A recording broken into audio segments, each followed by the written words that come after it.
ओम नमः सिद्धेभ्य। नमः श्रीवर्धमानाय निर्धूतकलिलात्मने आलोकानां त्रिलोकानां यद्विद्यादर्पणाय।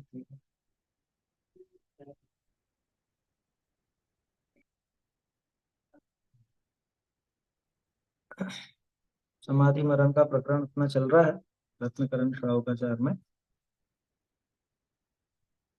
इसमें कल अपन ने देखा था कि किस तरह से जीव ने अनंत काल से दुख ही दुख भोगे हैं। तरह तरह के दुख भोगता आया और उन दुखों से अभी भी पीड़ित ही है। उन दुखों से बचने का सीधा सा उपाय तो समाधि मरण ही है। क्योंकि यहाँ अगर आकुलता पूर्वक मरण करे तो आगे की गतियां लगातार चलती रहती हैं, वहां पे कुछ फर्क पड़ता नहीं। और यहाँ पे यदि समाधि पूर्वक मरण करे, संन्यास लेकर मरण करे। संन्यास शब्द आया था, पीछे कई जगह संन्यास शब्द निकला है, पहले भी बताया था, और यहाँ फिर आपको ध्यान दिलाता हूँ कि इसमें संन्यास शब्द का जो प्रयोग है वो स के ऊपर बिंदी भी आती है। क्योंकि मूल शब्द सत न्यास, सत न्यास। तो वो त जो हलंत है वो आगे के न्यास के साथ मिलके एक और न बना लेते हैं। इसलिए वो संन्यास, जहां भी आपको संन्यास शब्द दिखे, पीछे भी दो तीन जगह निकला है ना, यूं एकदम ध्यान आ नहीं रहा, लेकिन जहां जहां संन्यास शब्द आया वहां पे ऊपर एक बिंदी लगा लेनी चाहिए। बिंदी और न्यास है ना, आधा ना तो आएगा ही सही। स के ऊपर भी बिंदी, अथवा बिंदी नहीं लगाए तो दो आधे ना कर लीजिए, एक ही बात है। तो ऐसे संन्यास शब्द का थोड़ा वहां पे अपन ध्यान रखें। तो तिर्यंच गति के दुख आप अब देखना है अपने को। नरक गति के तो कल देखे ही थे अपन। सामान्य रूप से चारों गतियों के दुखों का वर्णन था। और खास बात तो ये थी कि भाई मुनिराज के जो उदाहरण अपन ने देखे, इतने मुनिराज और ऐसे साधर्मी जिन पर तरह तरह के उपसर्ग आए, कई बाधाएं आई, परीक्षा आए, है ना। ये सब उपसर्ग हुए, बड़े बड़े पुरुष हुए, महापुरुष हुए, उनका कोई सहायक नहीं था। उनको उस प्रतिकूलता में संभालने वाला कोई नहीं था, है ना। न किसी ने वो उपसर्ग दूर किया। उपसर्ग दूर तो, दूर करना तो छोड़ो, अभी तो उपसर्ग करने वाले ही बहुत थे वहां, है। तो उसके बावजूद वो नहीं डिगे। मतलब किसी भी तरह की अनुकूलता नहीं होने के बावजूद भी वो नहीं डिगे। तो हमारे तो कोई दुख है नहीं उस तरह। हमें तो आराधना में अपना उपयोग लगाना चाहिए, अपना चित्त आराधना में लगाना चाहिए।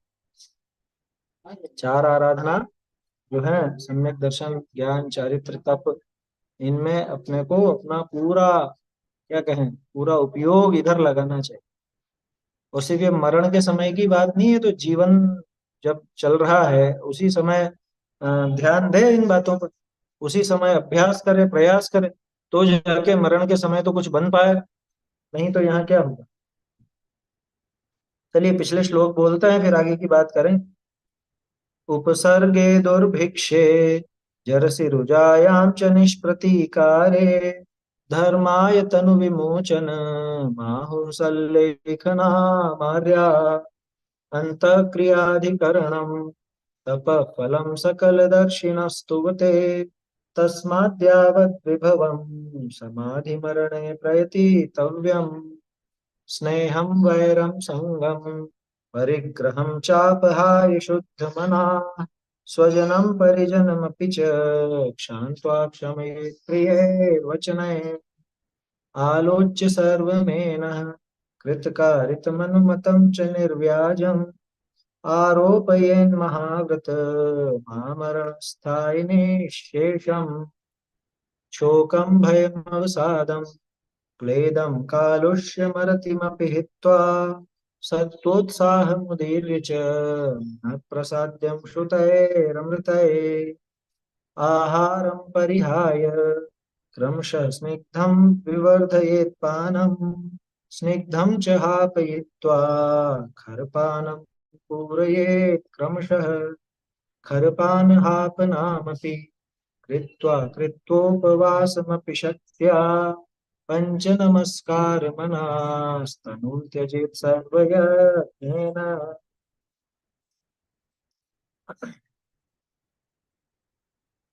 नरक गति के दुख अपन ने देख लिए थे। अब आज तिर्यंच गति और मनुष्य गति के दुखों की चर्चा यहाँ पर है। वो देखते हैं अपन।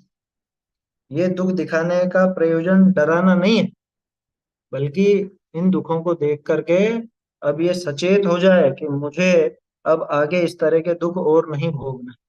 ऐसे अनंत अनंत दुख मैं अनंत भवों से भोगता आया हूं, अब इन दुखों को नहीं भोगना, ऐसा विचार करें।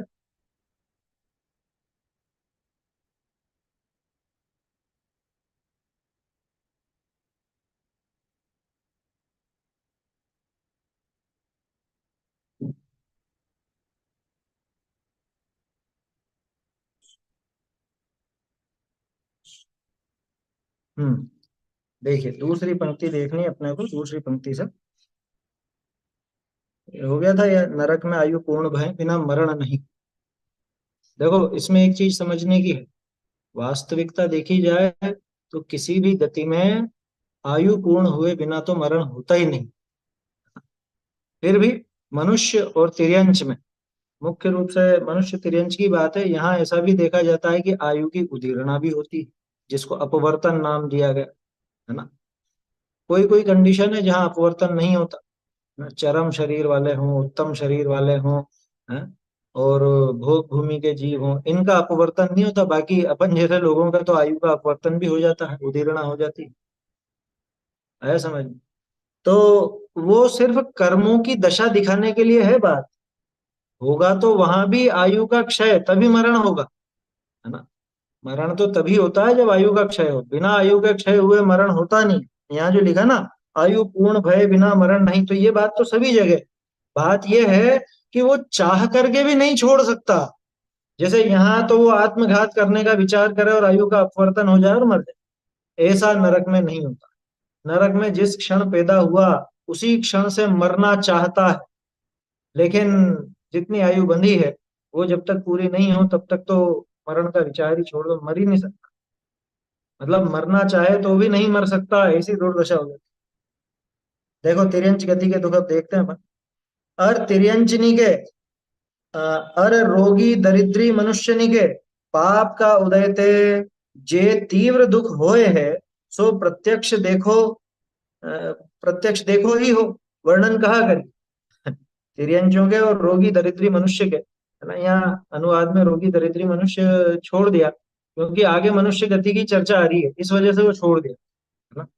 आगे आ ही रहा है, अगला विषय उसका ही है। तो ये अपन देखते हैं कि यहाँ रोगी हो जाते हैं जो जानवर, या रोगी मनुष्य भी हो, दरिद्री हो, तो कैसे कैसे दुख भोगने पड़ते हैं, ये अपन सबको यहाँ पे साक्षात नजर आता है। तो किसी को नजर नहीं आता तो वो अंधा है। ये अपन देखने हो, मनुष्य रोगी मनुष्यों का देखना हो तो अस्पताल तो ही सही, प्रैक्टिकल देखना हो तो वहां चले जाओ। वहां एक दृश्य, मतलब एक राउंड लगा के आओ तो ही मालूम चल जाता है जनरल वार्ड में किस किस तरह से पड़े रहते हैं। किसी का पैर कटा है, किसी का हाथ कटा है, किसी के क्या है, किसी के क्या है, हैं? देखे ऐसे ऐसे अद्भुत दृश्य रहते हैं वहां पे, अद्भुत माने ऐसे अचरजकारी विभत्स, और जिनको देख करके अपने को करुणा आ जाए। करुणा आना एक न्यारी बात है, लेकिन वहां तो विचार आना चाहिए कि ये सारी दुर्दशाएं मैंने भी भोगी हैं और आगे भी मुझे भोगनी पड़ेंगी अगर यहाँ पर ही बना रहा तो। तिर्यंचों के दुख देखने हो तो देखो, जानवरों को देखो कभी, खाने तक को नहीं दिया जाता। आया समझ में, खाना मिलता नहीं है बेचारों, भूखे ही तो रहते हैं ज्यादातर। और रोग, उनके उपाय कौन करे, रोग का उपाय कौन करे, कि नहीं नहीं आजकल वो क्या बोलते हैं, वेटरनरी हॉस्पिटल भी खुले हुए होते हैं, है ना। उसमें तो कितने कितने जानवरों को ले जाते हैं। वहां पे आप आपके घर के सामने खड़ा होने तक नहीं दोगे, ले जाना तो दूर की बात। क्या, रोगी कोई जानवर हो, कोई कुत्ता हो, गाय हो, है ना, उसके कुछ सड़ रहा हो, कुछ ऐसा रोग लग गया, दुकान के या घर के सामने खड़ा भी नहीं होने देते। और दया कितनों को आती है, कितनों को दया आती है जो उनको भूखों को दे देता है। ज्यादा से ज्यादा लोगों के दिमाग में रहता है गाय को दे दो या काले कुत्ते को दे दो, है। दूसरे जानवरों की कौन परवाह करता है? बंदरों को कौन खिलावे पिलावे, है? या सुअरों को कौन खिलावे पिलावे, या दूसरे और जानवर है उनको कौन देता है? दो चार जानवर हैं लोगों की निगाह में, बस उनको दे देते हैं। कुत्तों में भी काले कुत्ते को देखेंगे, वो उनकी मान्यता के हिसाब से, या गाय को देंगे, या मछलियों को आटा डाल दें। इससे ज्यादा और क्या होता? कौन विचार करता है उनके बारे में? हाँ? इतने इतने भूखे प्यासे बेचारे जानवर मर जाते हैं सिर्फ भूख प्यास से। रोग तो आगे की चीज, रोग हो जाए तो कोई संभालने वाला नहीं। समझ में ही बात। और रोग के अलावा मनुष्य के द्वारा जो पीड़ा दी जाती है ना, वो आप कल्पना नहीं कर सकते। ये जितने भी कत्ल खाने हैं, ये मनुष्यों के द्वारा ही तो जानवरों को पीड़ाएं दी जा रही। कत्ल खाने ना भी हो तो यूं भी पीड़ा देते रहते हैं। सब्जी मंडी में देखो कैसे, जरा सी अगर वो पास में आ जाए गाय, कुछ नहीं खाया उसने तो भी एक जोर से लकड़ी की मार, ऐसा माथे पे मारते हैं सीधे ही, सीधा माथे पे ही मारते हैं वहां पे। और इतनी बुरी तरह से, मतलब वो, उसने मुंह भी नहीं लगाया अभी तो, जब, है ना, उसने मुंह नहीं लगाया, उसके पहले उसको मार के भगाया, भूखा प्यासा रखा जाता। तो गाय के जो दूध उतरता है, बछड़े की वजह से उतरता है। बछड़े को पैदा किया तो गाय के थन में दूध उतरता है, लेकिन उस बछड़े को पीने नहीं दिया जाता। ये पी लेगा तो हम क्या पिए? हैं? बोलो। ये सब तिरंज गति के दुख हैं भाई, चर्चा ही रही है आगे। ये तो अपन ने पहले उदाहरण देख लिए। क्या कहा? तिर्यंचनी के अर रोगी दरिद्री मनुष्यनी के, पाप का उदय ते जे तीव्र दुख होए है, सो प्रत्यक्ष देखो ही हो। अब उस जमाने में दिखते भी थे, अभी तो बड़े शहरों में तो जानवर दिखेंगे भी नहीं बेचारे। हैं? इस ट्रैफिक के बीच में कहाँ इधर से उधर गमन करेंगे? और ले जाएगी नगर पालिका, महानगर पालिका पकड़ के ले जाएगी। कुत्तों को तो यूं ही ले जाते हैं पकड़ के, गाय भैंसों को ले जाएंगे, स्वच्छता के नाम पे उनको भगाएंगे। गंदगी इंसान करता है जबकि ज्यादा। ये जितनी भी गंदगी है, ये कचरे स्टेशन बने हुए हैं इतने सारे, उसमें किसकी गंदगी है? जानवरों की तो एक भी नहीं है उसमें। उसमें कोई मल मूत्र थोड़ी ना होता, उसमें तो यही सब थैलियां वेलियां और सब जो भी है, अटरम सटरम सारा अपने घर का कबाड़ा है। इन सब चीजों से गंदगी सब करे मनुष्य, और स्वच्छता के नाम पे वो तिरंजियों को भी परेशान किया। देखो क्या कहा, पराधीन तिर्यंच गति के घोर दुख है।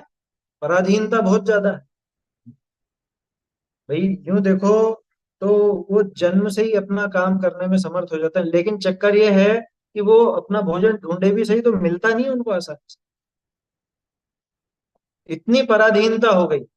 और जिनको पालतू कह करके पाला जाता है, पाला जाता है या बांधा जाता है, वास्तव में तो बांधना है। बंधन ही तो है, बंधन में ही तो रखते हैं। उसकी आजादी छीन ली। अभी अपने को एक कमरे में बंद कर दिया जाए कि बस यहीं घूमोगे, चलो कमरा छोड़ो, सिर्फ घर में कह देते हैं, घर में, घर से बाहर नहीं जाओ, तो रह सकते हैं? कितने पागल हो गए थे कोरोना काल में। हैं? घर घर के घर में हम तो बंद गए बिल्कुल, ऐसा हो गया वैसा हो गया, कुछ भी नहीं कर पा रहे हैं। घर के घर में ही परेशान हो जाते, तो यहाँ सोचो, उसको बांधा जा रहा है, उसको आप आपकी मर्जी से खिलाओगे, आपकी मर्जी से पिलाओगे उसको, आपको थोड़ा पता उसको कब भूख है कब। आपकी मर्जी हुई तब डाल दी। अब उसको उस समय खाना नहीं, उस समय नहीं खाना, जिस समय खाना था उस समय तो दिया नहीं। है? और उसकी पसंद का क्या देते हैं? आपको जो सस्ता पड़ता है या जो जो समझ में आता है वैसा दे देते हैं।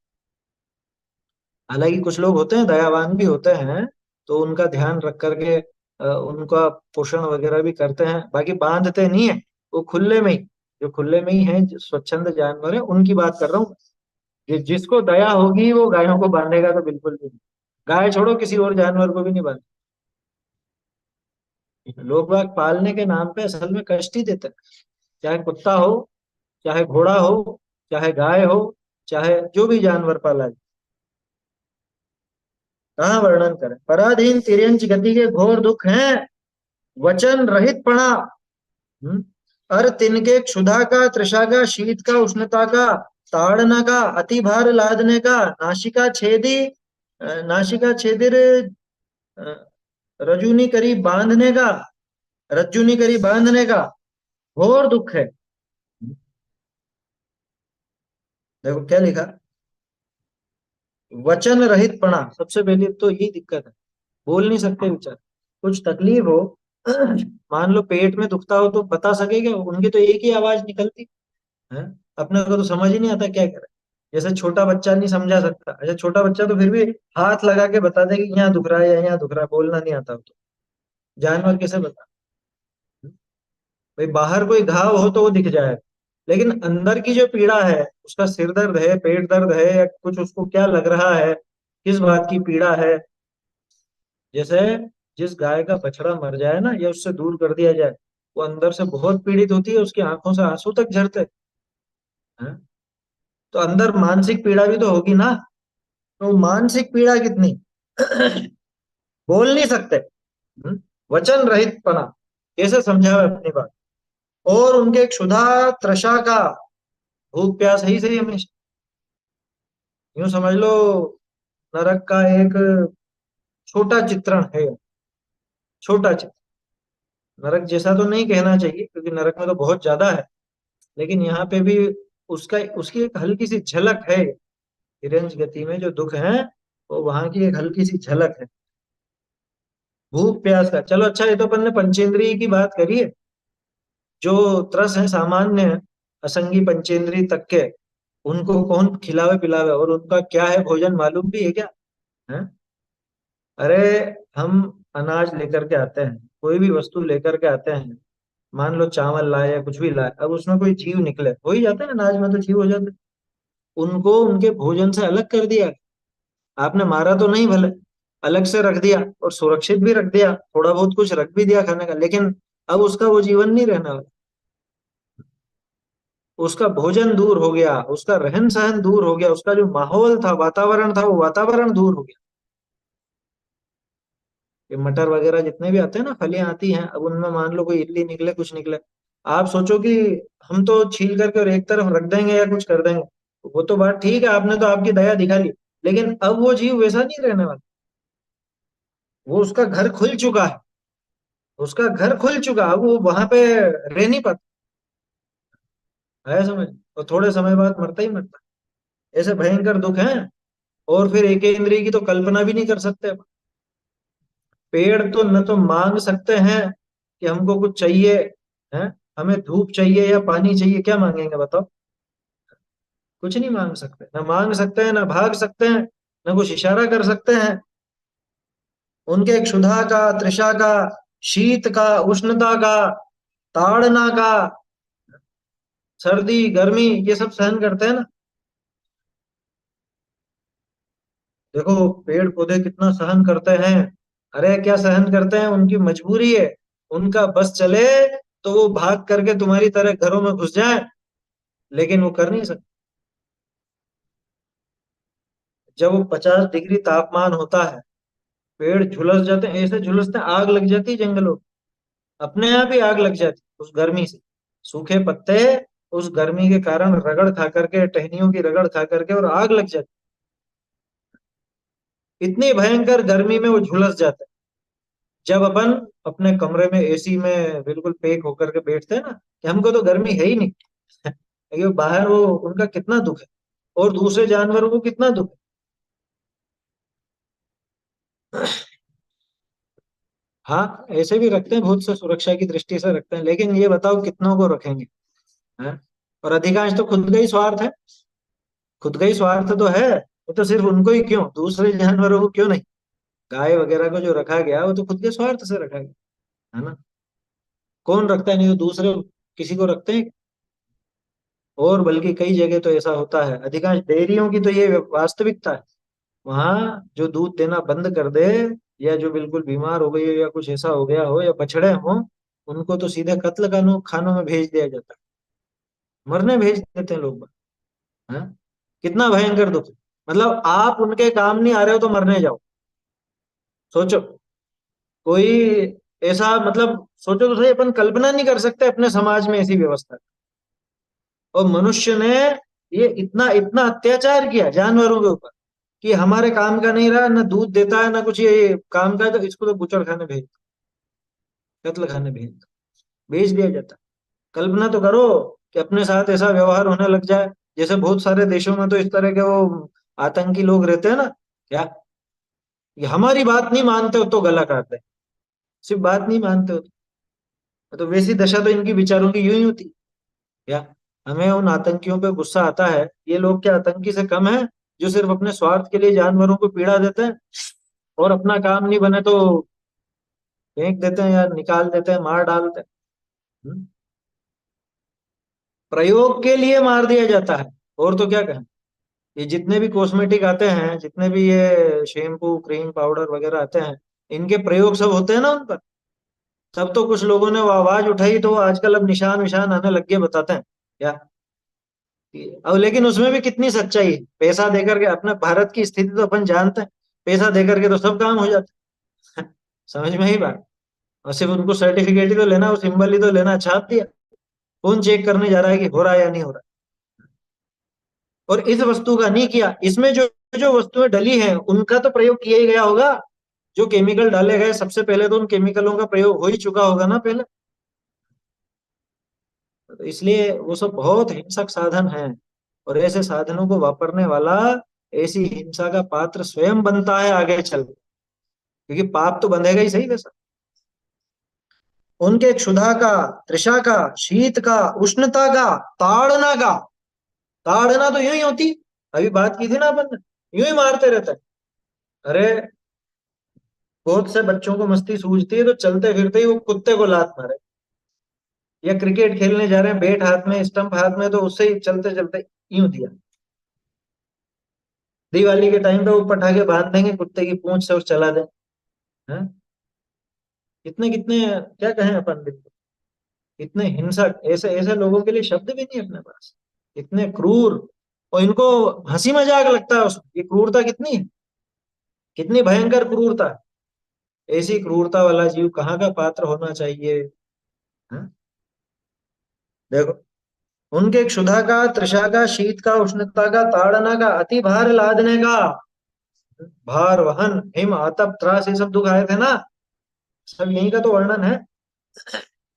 बोझा कितना लादा जाता है, घोड़े, गधे, खच्चर, ऊंट, बैल, और कौन कौन ध्यान आता है। अब हाथियों का तो प्रयोग बहुत कम हो गया, लेकिन करते ही हैं लोग बात।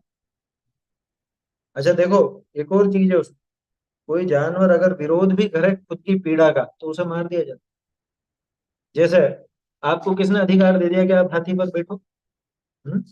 सिर्फ पैसे दिए और बैठ जाओ। हैं? पैसे में उसको, आपने अपना उस एक जीव को गुलाम में समझ लिया आप। हाथी पे बैठो, अब हाथी बिगड़ जाए, मान लो उसको नहीं बिठाना हो, उसको आ रहा हो गुस्सा, और वो अगर पटक देवे किसी को तो उसको मार डाला जाए। क्या कि ये पागल हो गया है, पागल हो गया है, वो सहन नहीं करना चाहता, तुम क्यों बैठ रहे हो उसके ऊपर, वो नहीं बिठाना चाहता। अब सोचो, कल्पना करो, कोई व्यक्ति वो ज्यादा बलशाली हो और पावर में हो, और वो कहे कि नहीं मुझे तो तुम्हारी सवारी करनी है, अपनी सवारी करना चाहे, वो अपनी अपनी पीठ पर बैठ करके चलना चाहता है, कि मुझे कंधे पर बिठा कर लेके चलो या मुझे पीठ पर बिठा के लेके चलो, अपन विरोध करें। हाँ? तो वो कुछ कर सकता है अपना, मनुष्य में तो अपन विरोध भी कर लेते, वो क्या विरोध करे बेचारा। विरोध करने पे तो डंडों से, चाबुक से उनसे पिटाई हो जाती है। ये लोग जो घूमने जाते हैं ना, वो पहाड़ियों पे जाएंगे और वहां खच्चरों पर बैठेंगे और उस पर बैठेंगे, बहुत क्रूरता करते हैं, ये सारा पाप उनके भी माथे है। ये विचार करना, घोड़ों को तांगे पे, तांगे वाला कहीं से चलाता है घोड़े को? वो तांगे वाला कैसे चलाता है, चाबुक मारता है, चाबुक। है समझ। आपको कोई काम कराने के लिए जैसे कोड़े बरसाए जाएं, चलो ये काम करो, कैसा लगेगा। हाँ? तो अरे ये तो पहले होता था, ऐसे दास बनाए जाते थे जो, है गुलाम, गुलाम होता था ना, तो बस ऐसे जानवरों को गुलाम समझ रखा। ये वैसी क्रूर मानसिकता। वो तो सब अनर्थ दंड ही है, सारे ही अनर्थ दंड है। उसमें से सार्थक क्या है, जानवरों के प्रति जो भी अत्याचार है, जो भी क्रूरता है, तो सारे ही अनर्थ दंड है। क्योंकि उस क्रूरता से हासिल क्या होने वाला है, हमारा उनसे क्या प्रयोजन था जो हमने उनको ऐसी पीड़ा दी। बिना प्रयोजन ही तो दुख दिया जा रहा है उनको। कोई कहेगी नहीं हमारा व्यापार है इनसे, तो व्यापार तो तुम तो इंसानों का ही करने लग जाओगे कब से। हैं? मनुष्य को इमोशनल, चाहे वो कोई दम नहीं उस बात में, लेकिन अभी क्योंकि तिर्यंचों के जो दुख है उसकी क्या तुलना करो अपन मनुष्यों। वहां क्या इमोशनल नहीं है क्या? भाई उसको पहले ही दबा दिया गया। ये भी तो उसके इमोशन से खिलवाड़ है ना, उसकी भावनाएं तो यूं ही दबा दी गई। उसकी बिल्कुल मर्जी नहीं चलने दोगे। वहां तो शारीरिक मानसिक दोनों प्रताड़ना है जानवरों के तो छोड़ के नहीं जा सकता। मालिक को नहीं छोड़ के जा सकता है, क्योंकि एक तो बहुत ही ये खुद मालिक बन गए। मालिक बन गए उनके किस बात से? हमने पैसे दिए कि पैसे देके तुम किसी जीव के मालिक बन जाओ। हैं? ये जो भावना है ना, ये वो जो दास प्रथा चलती थी, ये वही भावना है। लोग बाग वो लोगों को पैसे देके उनका स्वामी समझने लग जाते थे और बेच देते थे, मर्जी पड़े जिसको बेच देते थे। पुराणों में जो आता है ये हकीकत थी, अभी भी तो दिखती थी। ये प्रथाएं चलती थी, भारत में भी चलती थी, कई समय तक चली। अमेरिका में तो बहुत लंबे समय तक चली, बाद में फिर वो काले लोगों ने विद्रोह किया, तब जाके वो सब खत्म हुई। कुछ समझदार लोगों ने साथ दिया उनका, तब जाके खत्म हुई। नहीं तो लोग बाग तो वही समझते थे कि ये तो अपने गुलाम है, और गुलाम को तो मर्जी चाहे जो करो, गुलाम विरोध भी नहीं कर सकता। ये दशा इनकी है बेचारों। अति भार लादने का, कितना कितना भार लादा जाता है। नासिका छेदिर छेदिर रज्जू करी बांधने का, नाक छेद करके वो रस्सी से बांध दिया जाता है। नकेल नकेल कसते हैं ना, नकेल डाल दी जाती है नाक में। अब कोई सोचे कि हाँ हाँ हम भी जैसे महिलाएं बालियां छिदा, वो क्या बोलते हैं, नाक की क्या होती है, बाली तो होती है ना, कि हम भी तो बाली, हम भी नाक छिदा के बाली पहनते हैं। तुम तुम्हारे शौक से पहनते हो, आभूषण पहनते हो, और वो इधर पहनते हो। वो जो सबसे नरम जगह, नाजुक जगह नथुने, अपनी नाक और जानवरों की नाक में बहुत अंतर है ना? वो तो पूरा मांस ही आ गया वहां पे, उस मांस को पूरा छेदा जाता है और उसमें नकेल डाली जाती है और फिर खींचा जाता है। अब जिन्होंने पेन रखे हैं, ज्यादातर तो महिलाएं पहनती हैं, लेकिन नाक और कान में पेन रखे हैं तो थोड़ा सा खींच के देखना, मालूम चलेगा कि कितना दर्द होता है। और अपनी तो चमड़ी पक जाती है, मतलब पक्की हो जाती है, उसके बाद कोई इतना फर्क नहीं पड़ता, नई चमड़ी आ जाती है। उसकी तो नई चमड़ी आने ही नहीं दी जाती, क्योंकि लगातार वो काम हो रहा है, छिलती जाती है, छिलती जाती है, छिलती जाती है। सोचो, नासिका छेदी रज्जू करी बांधने का, रज्जू माने रस्सी, उससे बांधने का घोर दुख है। और स्वाधीन खान पान चालना बैठना उठना जिनके नहीं, स्वाधीन चल फिर सकते हैं क्या? अच्छा, ये कोई पाले हुए जानवरों की बात होती, पाले हुए नहीं, ये जो रोड पे खुले घूम रहे हैं उनकी भी बात है। वो भी स्वाधीनता पूर्वक कहाँ गमन कर सकते हैं?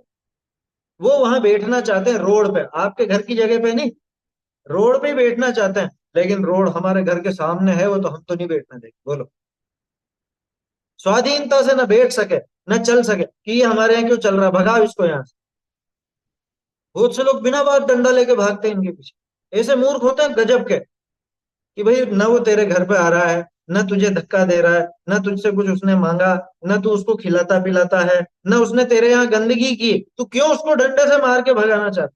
लेकिन नहीं, बस ऐसे ये दिमाग में शुरू से बहुत से लोगों के बचपन से घुस जाती है ऐसी आदत।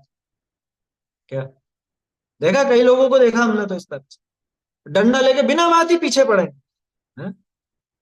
बोलो बिना बात। क्या करा उस गाय ने, क्या करा है कुत्ते ने, क्या कर दिया, या वो जानवर ने क्या कर दिया बेचारे ने, उस बंदर ने क्या कर दिया? हाँ? बिना बात ही मारेंगे, यार अभी नुकसान करेंगे, क्या नुकसान करेंगे बताना जरा। हाँ? देखो उनका हर चीज छीन लेता है इंसान, हर चीज। जंगल छीन लिए, अब कहाँ रहेंगे? तो रहने की जगह यही है, तो यहाँ रहना है बेचारे, तो यहाँ भी नहीं रहने दिया जाता, कि नहीं यहाँ तो हम रहते हैं, यहाँ ये कैसे रहेंगे? हाँ? समझ में आई बात? हाँ, तो वो तो भुगतते हैं, फिर क्या करे, कहाँ तक सहन करेगा? जब उसका जोर चलेगा तब सब वसूल कर लेगा वो। आया समझ में क्या? जब उसका जोर चलेगा ना, मान लो किसी गाय के पीछे पड़ गए और वो बिना बात ही डंडे मार रहे हो, कहाँ तक सहन करेगी? आ गया कभी गुस्सा आ गया तो पलट के सींग मार दे, और फिर उल्टा और बदनाम किया जाएगा, और ये तो सींग मार दे, तो फिर बेचारे की उसकी हो रहा। ये दुर्दशा है जानवरों की। ऐसी दुर्दशा हमारी कई बार हुई है। अब वापस नहीं करनी हो तो सचेत हो जाना चाहिए। स्वाधीन खान पान चालना बैठना उठना जिनके नहीं, और को सुख दुख रूप अभिप्राय जनाए, कुछ उपाय उद्यम करना सो नहीं। किसको दिखावे अपना दुख, किससे निवेदन करे? बोलिए। सर कल कल कल ही एक सोशल मीडिया पर वीडियो देखा था। वो एक गाय है जिसको अगर किसी ने डंडा ऊंचा करके बता दिया उसकी खैर नहीं है। उसको अच्छा। अब उससे डर के दौड़ना है, पक्की बात है। क्या मतलब हाँ उसका, अगर वो गाड़ी पे भी बैठा होगा तो गाड़ी के पीछे दौड़ती है वो गाय। डंडा नहीं बता सकते उसको आप। मतलब वो इतनी हाँ, तो वो खतरनाक है। पावर में है अभी, थोड़ा सा उसका ऐसा चल रहा है हाँ, उधर, जो वो क्या गाय करे, ने तो उसकी गाड़ी कितना का सहन गेट करे। तोड़ दिया, डंडा ऐसे लेके खड़ा था, गाड़ी का गेट तोड़, उसको जबरदस्ती गाड़ी में घुस के छुपना पड़ा क्योंकि वो बैल हाँ, था। उसको पीछे पड़ गया तो उसको छुपना पड़ा। कई बार ऐसे भी वो भी होते हैं, उनको भी सहन नहीं होता है तो वो सीधी सी बगावत है, सीधी बात है। तो क्या कह रहे, कब तक दबेगा? हाँ वो तो है ही। कब तक दबेगा वो? हैं? वो भी मजबूरी में है। और ये जो आप किस्सा सुना रहे हो, ऐसे किस्से हैं कितने? ये तो कोई लाखों में एक आध जानवर कोई विरोध कर लेवे तो कर लेवे इंसान का, नहीं तो कौन कर पाता है बेचारा। हैं? और उसकी उसका भी बस नहीं चलता। ये तो अकेले मनुष्य के ऊपर कर भी लिया उसने। और नगर पालिका वाले जो टीम बना के आते हैं ना, इधर से खदेड़ते हैं, उधर से खदेड़ते हैं, गाड़ियों में बिठा के ले जाते हैं। हाँ आजकल वो तो करंट के डंडे भी ले आते हैं, तो बस उनसे ही लगा लगा के उनको परेशान कर देते हैं, दुखी कर। नहीं मानता उसको ट्रंकुलाइज करके फिर ले जाते हैं और क्या। हम्म। हाँ, चूहे खरगोश वगैरह सब। उन जानवरों को जानवर नहीं समझा जाता, प्रयोग होते हैं, है ना। सारे प्रयोग जानवरों पे ही तो होते हैं, इंसानों पर कहाँ होता है? इंसानों इंसानों पर तो बाद में होती है टेस्टिंग, लेबोरेटरी में। जितने भी प्रयोग हैं सारे जानवरों को। वहां पे वो बायो दिला दो बच्चे को, तब तो मेंढक ही काटेगा वो। मेंढक, छिपकली, चूहे, इन्हीं को काट काट के देखते रहते। बोलो बोलो। देखो क्या कहा। स्वाधीन खान पान चालना बैठना उठना जिनके नहीं, और को सुख दुख रूप अभिप्राय जनाए, कुछ उपाय उद्यम करना सो नहीं। कुछ उपाय नहीं कर सकते, क्या बोल के करें, बताओ। बता नहीं सकते, अपनी पीड़ा का निवेदन नहीं कर सकते। इसके घर ही रहूं, इसके नहीं रहूं, सो अपने अधीन नहीं। कि मैं इसके घर पर नहीं रहूंगा, ऐसा कोई गाय भैंस कर सकती है ऐसा? है? कोई जानवर ऐसा कह सकता है कि नहीं मैं इसके यहाँ नहीं रहूंगा? कि उसकी चलने कौन देगा? देखा कभी? वो तो यूं छुड़ा के जाना चाहते हैं, और ये खूब जोर लगाते हैं, लेकिन अ, लेके जाते हैं आखिर। प्रेमचंद की एक कहानी है, हीरा मोती, है ना। हीरा मोती नाम की एक कहानी, दो बेलों की कथा। दो बेल रहते हैं उसमें। हाँ, बहुत बढ़िया वर्णन है, वो जानवरों की तरफ से उनके आपस में डायलॉग भी बताया और सब बताया है। वो दोनों मिलकर के, वो मतलब उनको भी एक जबरदस्ती ले जाता है कोई, तो उसके यहाँ रहना नहीं चाहते, वो बहुत पीड़ा देता था। आखिर में पीड़ा से परेशान होकर दोनों भाग जाते हैं, हिम्मत करके, और भाग जाते हैं वो। तो वो भी जानवरों की पीड़ा को समझ में आता है उस कहानी से भी। इसके घर रहूं, इसके नहीं नहीं रहूं, सो अपने अधीन नहीं। चांडाल म्लेच्छ निर्दयी के अधीन भी रहना, और ब्राह्मण आदि के हुआ अधीन होना। कौन है? बोलो। ब्राह्मण हो, क्षत्रिय हो, वैश्य हो, शूद्र हो, कोई भी हो, सब अधीन ही बना करके रखते। कोई ज्यादा पीड़ा देता है, कोई कम देता है। कोई थोड़ा बहुत ध्यान दे करके खाना पीना दे देता है, कोई नहीं देता। ये तो लेकिन अधीनता तो है ही सही। पराधीनता पूरी है, पूरी पराधीनता तिरंज के। को नाना मारनी करी मारे, तरह तरह की मार से मारता है। को आहार नहीं देवे, और अल्प देवे, और भार बधता बहावे। भार ज्यादा ज्यादा ढोता है, भोजन कम देता है। ज्यादातर जो पालतू भी कहलाते हैं, जिनसे ये अपना व्यापारिक काम साधते हैं, अधिकांश की स्थिति देखना आप, हड्डियां निकली भी रहेंगी और ऐसा रहेगा, क्योंकि खाने को तो देगा कम। उसके खाने के लिए जो पैसा आता है उससे तो खुद का पेट भरते हैं वो। हम्म, समझ में ही बात। जानवरों की मेहनत की कमाई ये इंसान खुद भोगता है, और क्या सोचता है मैं इसका मालिक हूं। वो तांगा चलाने वाला जितने पैसे कमाता है, वो क्या उस घोड़े की सेवा में लगाता है? जबकि तांगा तो घोड़े ही खींच रहा है।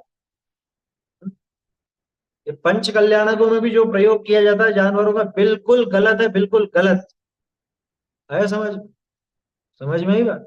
वहां हाथियों को लाते हैं, घोड़ों को लाते हैं, और कुछ लोग इसके पीछे तर्क क्या देते हैं, अरे अपनी वजह से उनका पेट भरा था। किनका पेट भरा था? वो उन गरीबों का, वो पालने वालों का। कि अरे वो इतना अत्याचार करके अपना पेट पालते हैं, तुम उस अत्याचार के सहायक बन रहे हो। और उस तिर्यंच पर कितना कितना बोझा लादा जाता है, कितना उसे परेशान किया जाता है। बाबूजी सख्त खिलाफ थे, युगल जी बाबूजी स्पष्ट निषेध करते थे हाथी वगैरह का। और कुछ लोगों को लेकिन क्योंकि एक पक्ष ऐसा भी बन गया, कह रहे नहीं होना चाहिए, सब आते हैं वहां पे और ऐसा वैसा, कि तुम तो 20 पंथियों जैसी भाषा बोलने लग गए हैं। कैसी कि वहां पे वो पुष्प होते थे तो हम भी पुष्प चढ़ाएंगे, वहां हाथी आते थे, एरावत आता था तो हम भी, एरावत देव था, तुम लाओ देव को किसी को, और किसी देव से कह के देखना कि देखा हमको बिठाओ तुम्हारे ऊपर, मालूम पड़ जाए, घोड़ा बना देगा एक ही बार। समझ में आई बात। और तो छोड़ो, मतलब नकल उतारनी है तो नकल तो तुमको, यूं ही तो नकल ही तो उतार रहे हो छोटे मोटे काम करके, कौन सा असली दिखा रहा है? तो नाटक में नाटक जैसे सरलता से और बिना हिंसा के, कम हिंसा के सध जाए सो कर लो। बिल्कुल निषेध रखना, समझ में ही बात। जहां आपका प्रभाव हो, जहां बात सुनी जाती हो, वहां स्पष्ट निषेध कर देना कि नहीं भैया, अपने कार्यक्रमों में जानवरों के ऊपर बिल्कुल भी ऐसा नहीं होगा, हम इसमें शामिल नहीं होंगे, ऐसा काम करो। और लोगों को तो क्या है, खुद का वो बड़प्पन दिखाना रहता है ना, बोली लिए साहब, हमने तो बोली लिए, हम तो बोली लेकर के और हाथी पर बैठ करके चलेंगे, घोड़े पे बैठ के चलेंगे। चिंता मत कर, अगले भाव में तुझे भी बनना है ऐसा, बनना भी। हाँ, ये सर्कस वर्कस जाना ये अपने काम की चीज नहीं। खैर आजकल तो सर्कस में शायद निषेध हो गया, मुझे पता नहीं, ऐसा सुना था कि अब सर्कसों में जानवरों का प्रवेश मतलब प्रयोग निषिद्ध हो चुका है। जो करना है मनुष्य अपनी कलाबाजियां खुद दिखावे, जानवरों की मना हो गई है। कुछ चीजें तो अच्छी हुई हैं इस योग में, बहुत सारी ऐसी संस्थाएं उभर करके आई हैं जो थोड़ा बहुत जानवरों के बारे में सोचती भी हैं। हाँ, आया समझ। BWC है और वो पीटा है और वो दो तीन है इस तरह की। तो ठीक है, अच्छा है, कम से कम दया तो आई उनको जानवरों पर। देखो, चांडाल म्लेच्छ निर्दयनी के अधीन भी रहना और ब्राह्मण आदि के वो अधीन होना। को नाना मारनी करी मारे, तरह तरह से मारता है। को आहार नहीं देवे, आहार छीन लेता है। हाँ, जू वगैरह भी नहीं जाना चाहिए, उचित बात तो यही है। और अल्प देवे, और भार बंधता भाव है, देता कम है और बोझा ज्यादा ढोता है। तो को राजा अधिकनी के निकट पुकार करने का सामर्थ्य नहीं, बोलो किससे जाके शिकायत करे वो जानवर है, कि साहब ये हमको खाने को बराबर नहीं देता है, या ये हमको ऐसा करता है। मैं तो खट से कह देते हैं वो, हमारा जानवर हमारी मर्जी पड़ी जैसे रखे। हम्म? हम स्वामी, हम पैसा दे करके लाए।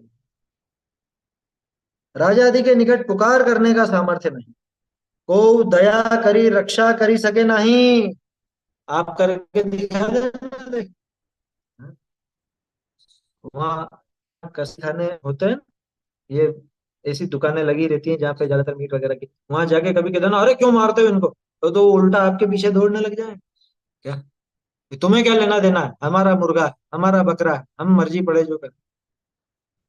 जमाना नहीं है इस तरह का कि आप कह सको किसी को, अरे कोई दया कर रक्षा नहीं कर सकता।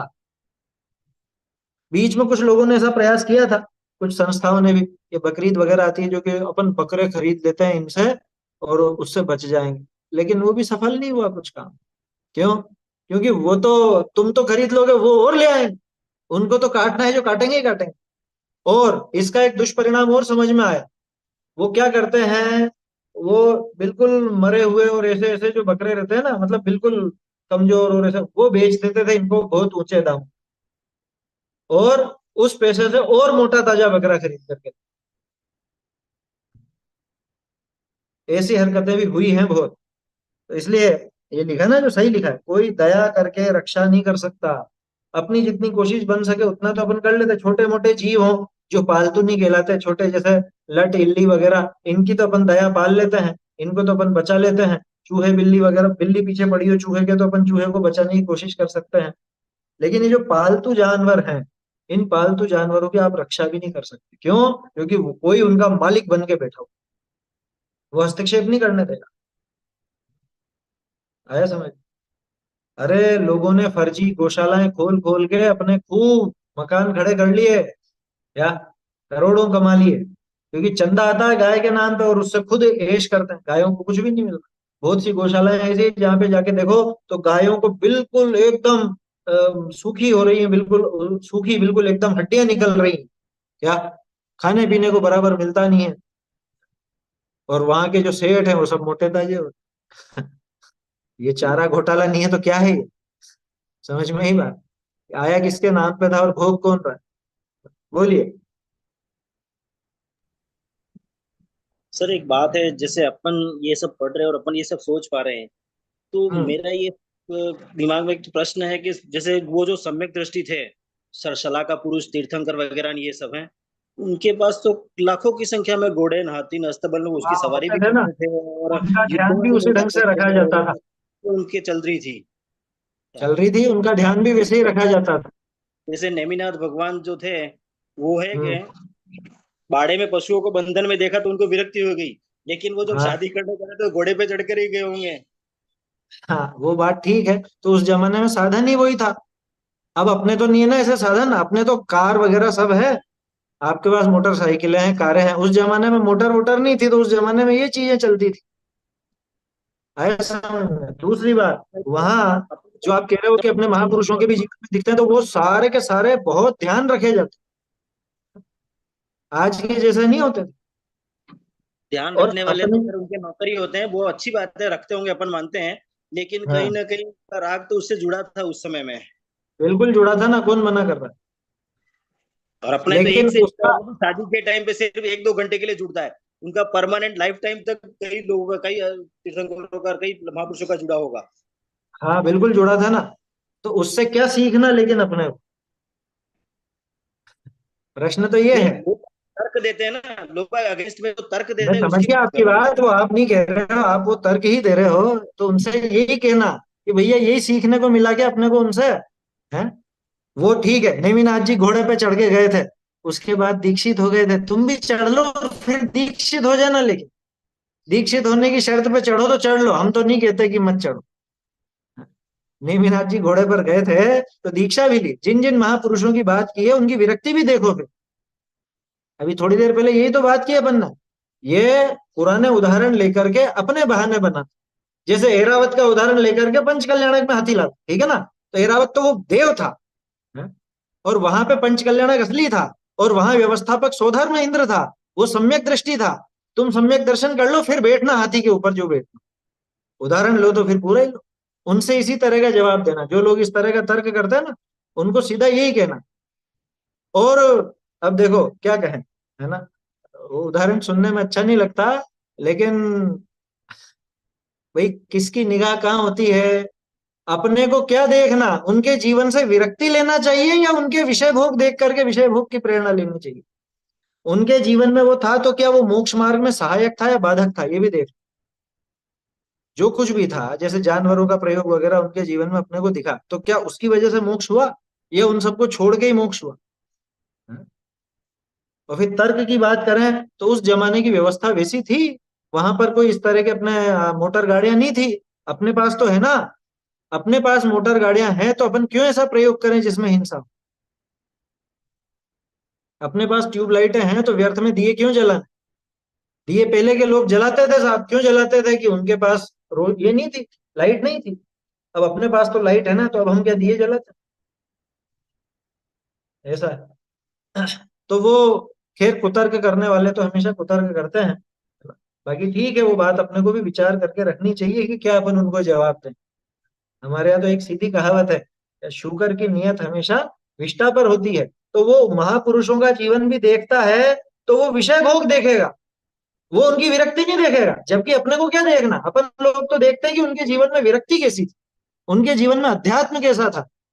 अरे नेमिनाथ जी का जैसा आपने उदाहरण लिया, है ना, तो आप भी जानते हो अपन भी जानते हैं, लेकिन जो नहीं समझता उसको यही कहो कि नेमिनाथ जी अगर घोड़े पर बैठे थे तो हाथों हाथ उससे विरक्त भी होकर के और शादी छोड़ के चले गए थे। तुझ में इतनी हिम्मत है क्या? तुझ में इतनी हिम्मत हो तो तू कर प्रयोग घोड़े का। है समझ में? इस तरह से उसको देखो, क्या करो, कुतर्क करने वाले को ऐसे ही थोड़ी सी कड़ी भाषा में समझाना पड़ता है ना। तो कोई इस तरह का कुतर्क करे तो वो समझाना चाहिए। और मुझे पता है बहुत से लोग, जैसे अभी अपन ने पंचकल्याण की बात की, तो वो बहुत से ऐसा कुतर्क करते हैं, कह रहे सब नकली नकली हो गया, है एरावत भी नकली लिया। अरे तुम जब इंद्र ही नकली है तो एरावत नकली हो जाए उसमें क्या बड़ी बात है? तुम कौन सा असली इंद्र हो और कौन सा असली राजा हो तुम? है, यहाँ माथे पे तो इतना कर्जा लेकर के बैठे हो और यहाँ राजा बनने चले हो। समझ में ही बात। उससे तो यही तर्क इसी तरह से करना पड़ता है। जो समझदार है उसको इशारा काफी होता, नहीं समझे उसको तो ऐसे कठोर शब्द ही बोलो तो थोड़ी समझ में आ जाए तो आ जाए, वो भी जरूरी नहीं है। वो तो अपने भी भाव हों उस तरह के बोलने के तो अपन बोल लेते हैं, नहीं तो कौन किससे बोले। देखो ऐसा है, क्या कहा, अ, को दया करी रक्षा करी सके नहीं, नासिका गल जाए। कंध गल जाए, कंध माने कंधा, या कंध लिखा है क्या लिखा है?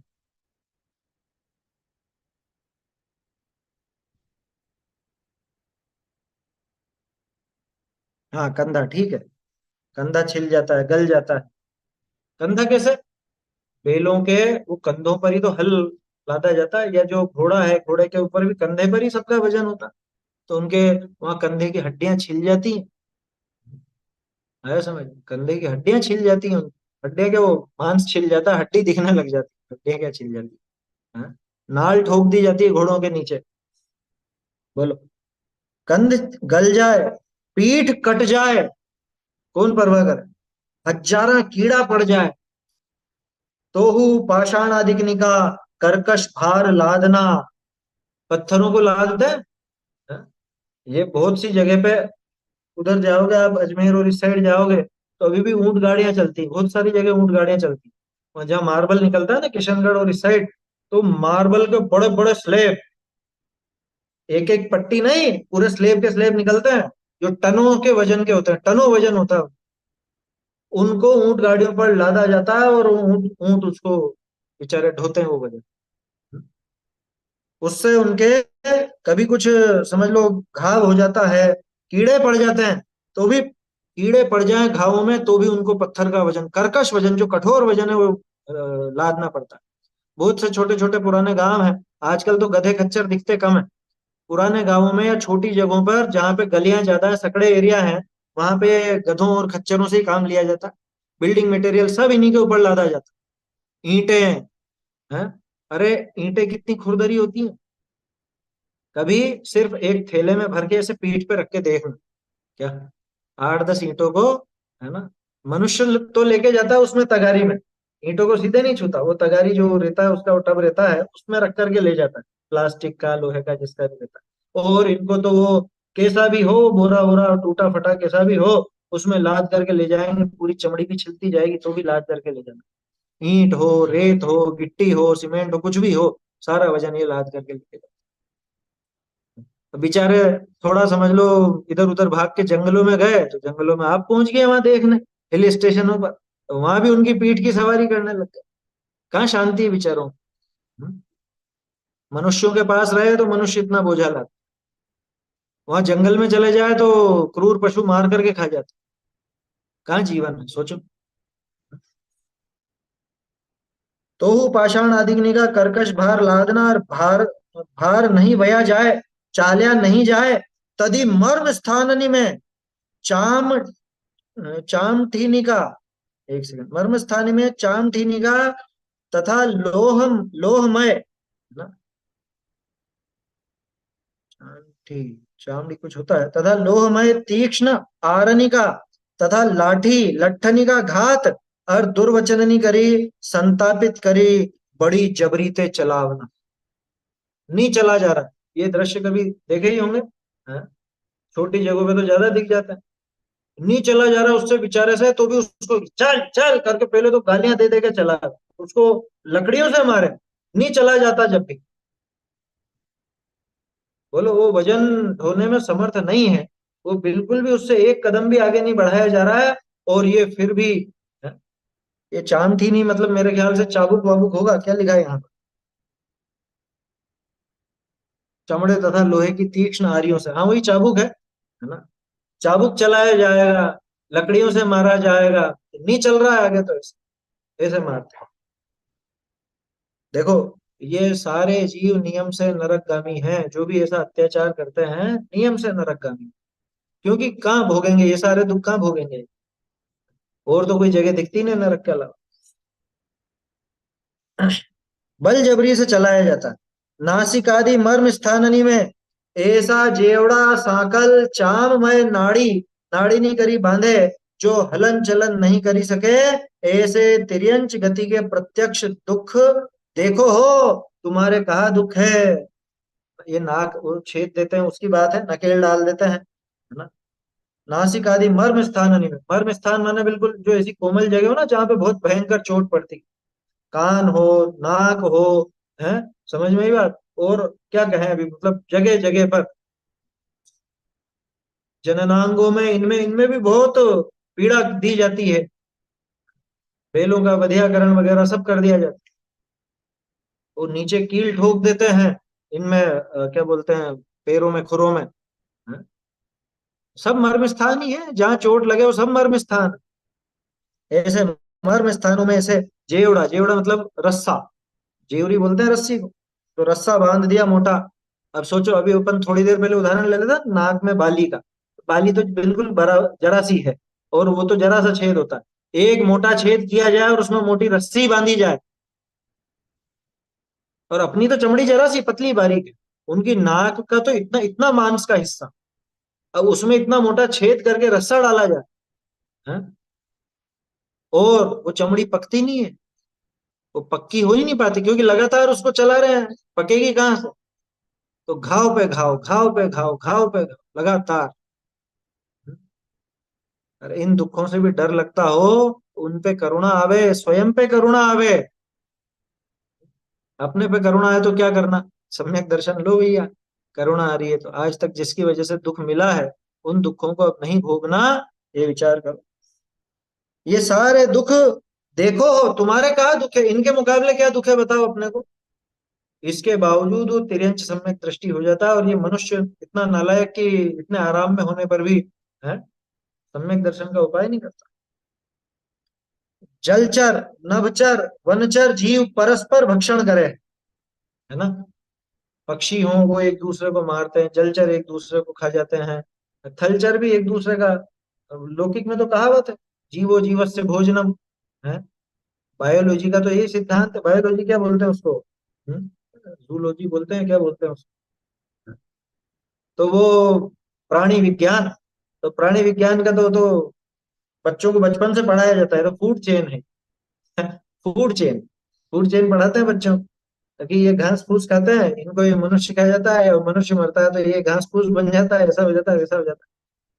तो एक जलचर हो या नवचर हो, वनचर हो, ये जीव परस्पर में भक्षण करते हैं। क्रूर पशु सबलनी करी खाए अति भूर, है ना, सब है ना वो। हाँ, इकोसिस्टम, ये बैलेंस तो अपन ने नाम दिया है, काहे का बैलेंस है। एक दूसरे को खाना, ये कोई बैलेंस है?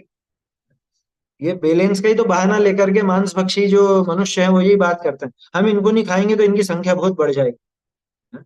अरे बहुत बढ़ जाएगी तो तुम्हारे कौन सी जगह की कमी पड़ी, खूब है जंगल, छोड़ दो ना उनको वहां पे। वो तो यूं सोचते हैं हम इनको उपकार कर रहे हैं। बहुत से लोग इतने, क्या कहें, इतने मूर्ख होते हैं, वो चींटी वगैरह कोई मर जाना, अरे अपन तो मुक्ति दिला रहे हैं इनको, अपन तो इनको मुक्ति दिला रहे हैं, ये तो यहाँ से छूटना चाह रहे हैं, अपन तो मुक्ति दिला रहे हैं। ऐसा एक व्यक्ति मिल गया था, तो हमने हमने उससे यही कहा कि अभी तुझको रोड रोलर में चपटा करते हैं और हम भी तुझे मुक्ति दिला देते हैं यहाँ से। कि नहीं नहीं, अपने को तो दुख होता है ना, ये तो उसको दुख नहीं होता कि वो भी तो भाग रही है एक छोटी सी चींटी भी। बिल्कुल सही है, मेंटल अनबैलेंस है ये कोई बैलेंस वैलेंस की बात नहीं है, तो मेंटल अनबैलेंस। सही बात है, अपन थक जाएं तो आराम करते हैं, लेट जाते हैं, थोड़ा सा भी घूम फिर करके आओ तो अरे थोड़ा सा लेट लो, कमर सीधी कर लो, या हाथ पैर लंबे कर लो, यूं बोलते हैं। और जानवर थक जाए तो कि थकने का क्या काम, चलो अभी चाबुक पड़ा है। तुम्हारे कहा दुख, छिपे हुए नीकू हेरी हेरी, निर्बल को सबल भक्षण करे है। मान लो कोई निर्बल हो, कमजोर हो, और वो छिपता फिरे तो उसको हेरी हेरी, ढूंढ ढूंढ करके, देखा कभी कुत्तों को घात लगाए बैठे हुए देखा है?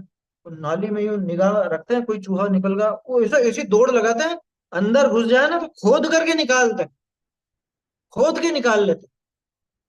चूहों को, खरगोशों को, ऐसे छोटे छोटे जानवरों को बड़े जानवर खोद के निकाल, हेरी हेरी, जैसे बोलते ढूंढ ढूंढ के मार, चुन चुन। हेरी हेरी निर्बल को सबल भक्षण करे, शिकारी, भील, धीवर, बागुरिया, देखत प्रमाण जहां जाए तहां ते पकड़ी ले आवे। ये सब जो कुछ भी है भील बागरी वगैरह, और धीवर है, शिकारी है। धीवर तो मछलियों का शिकार करने वाला। ऐसे ही जो दूसरे व्याध हैं, व्याध माने शिकारी, ये जहां देखे वहां मार देते हैं। बहुत से तो शौक शौक में मार देते हैं। बहुत सी प्रजातियां ऐसी हैं, बहुत से क्या कहें जातियां ऐसी मनुष्यों में हैं। अब वो गिरगिट हुआ, सांप हुआ, इनको तो देखते ही मार दो, देखते ही मार देते हैं। कुछ जातियां ऐसी हैं। अपन लोगों के बीच में रहने वाले कुछ लोग इस तरह के होते हैं क्या? गिरगिट को तो देखते ही मार देंगे, वो सांप को देखते ही मार देंगे। अरे उसने बेचारे ने कुछ नहीं बिगाड़ा, और गिरगिट कुछ नहीं बिगाड़ता, कुछ नहीं करता बेचारा गिरगिट, जबरदस्ती मार देते। बहुत से जानवरों को तो जहरीला समझ के मार दिया जाता है। आपको पता है सांप की हजारों प्रजातियां होती हैं, उसमें से मुश्किल से 10-12 प्रजातियां ऐसी जिसके जहर से मनुष्य मरता हो। अधिकांश से तो मरता ही नहीं है। लेकिन सांप को देखते ही मारा जाता, देखते ही। हाँ, वो पाटा गोह को मार देते हैं। गोह होता है गोयरा, गोह भी बोलते हैं, गोयरा भी बोलते हैं। हाँ, वो रहता है बड़ी छिपकली का आकार का, समझ लो। कबर बिज्जू हुआ, ये हुआ, इनको देखते ही मार देते हैं। बताओ क्या बिगाड़ा उनने बेचारे। बहुत से जानवर चमगादड़ों को देखते मारने की सोचते हैं। और बहुत से तो बच्चे इस तरह के ही होते हैं, वो जान करके घात लगा के बैठते हैं। पेड़ पे पक्षी आता है और वो गुलेल से मारते। गुलेल रखते थे पहले के लोग, गुलेल समझते हैं? और निशाना लगा के बच्चे खेल खेल में ही मार देते पक्षियों, गिलेरियों को मार देते, चूहों को मार देते। क्या जीवन है इनका बताओ। जैसे मान लो मनुष्यों में इस तरह का होने लग जाए कि कोई भी कहीं से निकल रहा है और निशाना लगा के बैठा है और यूं ही मारते जा रहा है, शौक के लिए मार रहा है। सोचो चलेगी क्या ऐसी दादागिरी। लेकिन जानवरों के ऊपर तो सब चलता है। ये तिर्यंच गति के ऐसे दुख हैं। हाँ, बहेलिया वो पक्षी पकड़ने वाला है ना, बहेलिया बोलते हैं। आपके घूमते रहे, हमारे पीछे तो रहते ही थे, बहुत बड़ा है एक पीछे, है ना, ये जिस तरह मैं देख रहा हूँ उधर।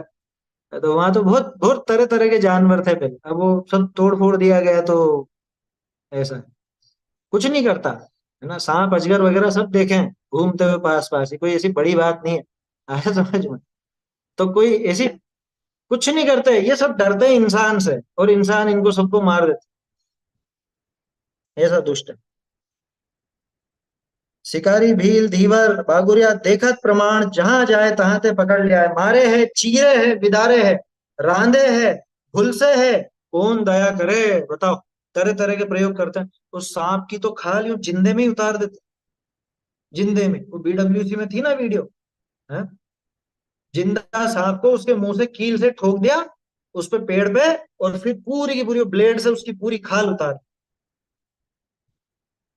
ऐसे दृश्य देख करके ही, सुन करके ही अपना दिमाग खराब हो जाए। ऐसी पीड़ाएं निरंतर भोगने में। तो इतनी बड़ी व्हेल मछली, उसको कैसा काट दिया जाता।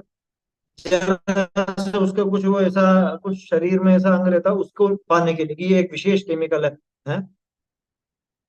बहुत सी मछलियों के तो लीवर में कुछ ऐसा तत्व पाया जाता है जो, कोड लीवर तो बरसों से चल रहा है दवाई के रूप में। कोड नाम की एक मछली होती, उसके लीवर में वो तेल पाया जाता है। आया समझ में? और उसको बोलते हैं कोड लीवर ऑयल, जो विटामिन ई का स्रोत बताया जाता है, और लोग बाग उसको बड़े शौक से लेते हैं। दवाइयाँ आती है ऐसी पीले रंग की, आती है पीले पीले कैप्सूल, वो ट्रांसपेरेंट जेली वाले। तो कोड लीवर फिश, वो मतलब कोड मछली के लीवर में से निकाला जाता है। ऐसे ही व्हेल के जाने कहाँ से जाने क्या निकाला जाएगा, कौन सी मछली के जाने किस अंग में से जाने क्या निकाला जाएगा। कस्तूरी हिरण को मार करके उसकी नाभि में से निकाल, जिंदा में से निकाले, उनको क्या परवाह है। कि मर गया तो उसके बाद फिर वो वैसा नरम और वैसा काम का नहीं रहेगा, जिंदे को ही मार। ये अभी आपकी वैक्सीन के लिए क्या किया गया है? वो कोविड की वैक्सीन के लिए क्या किया गया? 5-6 महीने का मतलब जो भी वो समय, मुझे ज्यादा ध्यान नहीं। वो गाय का बछड़ा भ्रूण, उसको गाय का पेट फाड़ के और उसको निकाला जाए, और उसमें से वो जो भी निकालते हैं, जो भी वो निकाल करके उसका खून या जो कुछ भी, उससे वो केमिकल तैयार होता है, और उसके बाद वो वैक्सीन में मिला है। ये सारी पूरी डिटेल थी अपने पास, पूरे प्रमाण इसके मौजूद है। है ना। वो कंपनी के द्वारा स्वीकार उक्ति थी उसको, वो सब था ना, पहले ग्रुप पर भी भेजा था। अब तो काफी समय हो गया उस बात। किसके लिए? किसके लिए? हम स्वस्थ रहें बस, इसके। मतलब जानवरों की तो कोई कीमत ही नहीं है बेचारों, उनके उनकी जान की कोई कीमत नहीं, वो हमारे लिए है। बोलो, मनुष्य क्या समझता है? खुद को सबसे ऊपर समझता है इस इकोसिस्टम में, कि हमारे लिए सब है, हम चाहे जिसको मारे। मनुष्यों को, इंसान को बचाने के लिए तो किसी भी प्रजाति को खत्म करना पड़े तो भले खत्म कर। इसके त्योहारों के लिए वो बलि चढ़ा दिए जाए, इसके देवी देवताओं को मनाने के जानवर बजाए, इसके क्रीम पाउडर के लिए जानवरों को मार दिया जाए, इसके भोजन के लिए मार दिया जाएगा, दवाइयों के लिए मार दिया जाएगा, मतलब सब कुछ ये मनुष्य हो गया। तो निश्चित रूप से मनुष्य को ऐसी दशा मिलेगी, मतलब जो ऐसा काम करते हैं कि जहां इसको भी जीव नहीं गिना जाएगा, नरक नहीं जाएगा, सीधा निगोद। कौन गिनेगा अब इसको जीव? कि तू दूसरों को जीव नहीं गिनता था, अब तुझे जीव नहीं गिना जाएगा। बन जाएगा पेड़ पौधा वनस्पति कुछ भी, है, पानी की बूंद में पैदा हो जाएगा, आग में पैदा हो जाएगा, कोई नहीं गिनेगा इसको जीव। हवा में बहता रहेगा इधर से उधर। समझ में आई बात? जैसे इसने जीव नहीं समझा दूसरों को, ऐसे इसको भी कोई जीव नहीं समझेगा। इसलिए भैया, दया भाव धारण करके रखना, है ना। और सबसे पहले स्वयं की दया, खुद पर दया करना, क्योंकि प्रकरण तो स्वयं की दया का है। ये तो यहाँ दिखा रहे हैं कि भैया कैसे कैसे दुख भोग करके आया है, तो अब तो समझ जा। देखो समय हो गया अपना काफी ज्यादा। मारे है, चीरे है, विदारे है, रांधे है, भूल से है, कौन दया करे? पूर्व जन्म में दया धर्म धार्या नहीं। ये आगे बात। ये धन का लोभी होए, अनेक झूठ कपट छल किया, ताका फल तिर्यंच में उदय आवे है, सो सब चिंतवन करो। क्या? ये सब जिसने पिछले भव में ऐसा धारण नहीं किया, ऐसा धर्म धारण नहीं किया, दया नहीं पाली, अन्य जीवों को जरा भी, समझ लो, उनके कष्ट को समझा नहीं, और उन पर ऐसा अत्याचार ही करता रहा, तो ऐसे जीव इसी जगह पैदा होंगे। उसके दुख हैं ये आज जिन पर इतनी निर्दयता लादी जा रही है, इन्होंने भी पिछले भव में दया नहीं रखी थी। हाँ, ये बहुत से क्या बोलते हो, सी फूड करके चलाते हैं। अब उसमें तो वो केकड़े ही क्यों, और पता नहीं जाने कौन कौन से होते हैं, झींगे वगैरह, वो जिंदा ही रहते हैं, जिंदों को ही उबाला जाता है, इतने बड़े बड़े झींगे या केकड़े वगैरह। मतलब कितना ही निर्दय और कितना जीवान के प्रति, मतलब अपने को तो समझ में भी नहीं आता, कैसे खा लेता है, कैसे क्या कर लेता है। क्या मिलता है क्या? इसको भोजन की उपलब्धि नहीं है यहाँ? हर तरह का तो भोजन उपलब्ध है, उसके बावजूद इतनी दया नहीं है बिल्कुल। तो यहाँ दो चीजें विचार करने की, एक तो जो ऐसा निर्दय होगा उसको अगला भोग ऐसा ही भोगना पड़ेगा, दूसरा जो अभी भोग रहे हैं ना बेचारे, ऐसा दुख भोग रहे हैं, ये ऐसी दया रहितता के कारण ही भोग रहे हैं। सबसे बड़ी बात, अपने आत्मा को नहीं समझने के कारण ही इसे दुख उठा है। तो आगे ऐसे दुख नहीं भोगने हो, है ना, और जल्द से जल्द मुक्ति प्राप्त करनी हो, सुखी होना हो, भैया समाधि मरण करो। उसके लिए पहले सम्यक दर्शन आदि करो, उसके लिए पहले जीव दया अहिंसा भी पालन करो। ऐसी बात है ना। आगे मनुष्य गति के दुखों का वर्णन आएगा, वो कल देखते हैं अपन। कल क्या, वो तो सोमवार को देखेंगे। चैतन्य का स्मरण प्रतिक्षण ही करो रे, भव के अनंत दुख को क्षण में हरो रे, अक्षय अनंत निज सौख्य निधान पाओ, गाओ अरे नित इसी के गीत गाओ, निज निधि निज में बताई, यह अनंत उपकार है इसके लिए, जिन वाणी माँ को वंदना शत बार वंदना।